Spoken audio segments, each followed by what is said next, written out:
Tous, ils sont unanimes et conviennent qu'il faut absolument mettre en place une dynamique collective d'unité pour aller à la lutte de cette dictature et de cette tyrannie qui s'est installée à la tête de la République démocratique du Congo, incarnée par M. Félix Antoine Tshisekedi Tshilombo. Pour ces assises de 2 jours, plusieurs thèmes seront donc abordés. Le programme prévoit donc que la rencontre puisse avoir lieu pour 2 jours. On commence aujourd'hui le 14 octobre pour terminer demain le 15 octobre. Dans l'ordre du jour de cette rencontre de 2 jours, il y a notamment l'analyse approfondie de la crise que traverse la République démocratique du Congo, la définition de la réponse collective apportée à ces jours, à cette crise, les voies des sorties innovantes et efficaces à la crise, mais aussi la déclaration finale. Donc, pendant ces 2 jours, les opposants vont donc faire une sorte de microscope, une sorte d'autopsie de la situation, de ce qu'ils appellent ici la crise profonde de la situation en RDC, et puis ils tenteront justement de définir la réponse collective qu'il faut apporter à cette crise qui sévit aujourd'hui dans notre pays. Enfin, au niveau de 3e point, ils vont aborder la question de voies des sorties. Une chose est d'analyser, une chose est de faire le scan en profondeur de la situation, mais une autre est également d'apporter des voies, des solutions pour sortir. La déclaration se terminera à coup sûr demain par une déclaration finale. Je voudrais ici d'ailleurs profiter de l'occasion pour vous donner de manière détaillée le programme. Donc aujourd'hui, le 14, les travaux ont été lancés. Il y a eu d'abord la mise en place et l'installation des délégués, l'ouverture officielle des travaux, l'allocution des bienvenus du président des séances. Il y a eu une lecture et adoption de l'ordre du jour, examen des points inscrits à l'ordre du jour, et puis après ils sont allés en pause.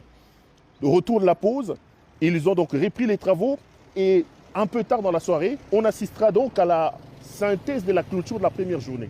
Pour la journée de demain, le 15 octobre, prévue donc comme journée de clôture, il y a d'abord le matin l'accueil des participants et la reprise des travaux, et à la suite de l'examen des points inscrits à l'ordre du jour, une pause café, et en début d'après-midi, les participants à ces conclaves de l'opposition vont de nouveau se retrouver pour la reprise des travaux, l'adoption des résolutions du conclave, l'adoption du projet de déclaration finale, fin des travaux et lecture du communiqué final. Voilà un peu autour de ces points, c'est donc autour de ces points essentiels que s'articuleront les entretiens ou les travaux de ces conclaves de l'opposition.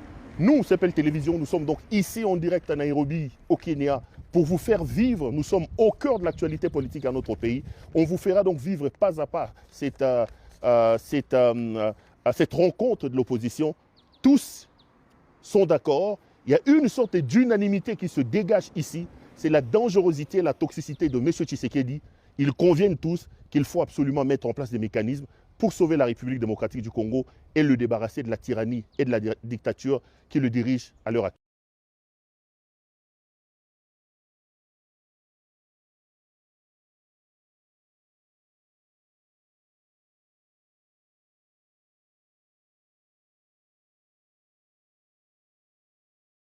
Bon, qu'est-ce que vous en dites?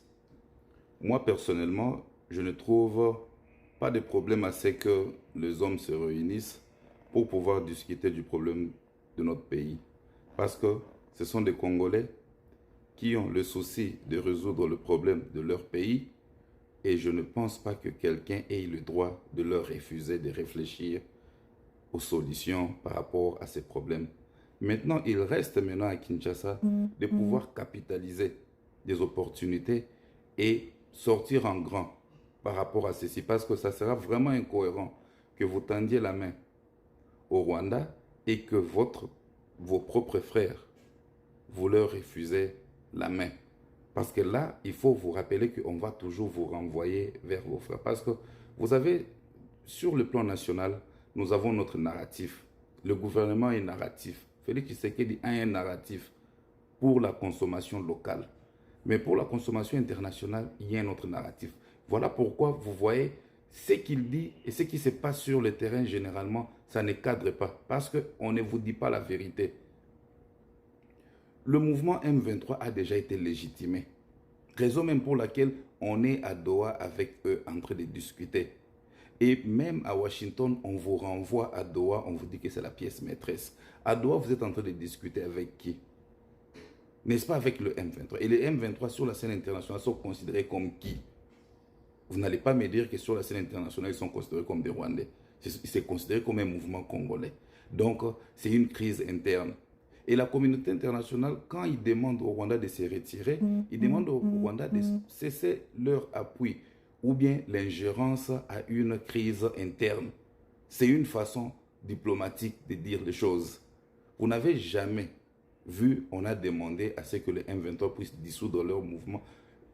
C'est ça même le décalage que nous avons au niveau interne. Il y a un très grand décalage entre la réalité internationale et la réalité locale, malheureusement, teintée de la manipulation politique.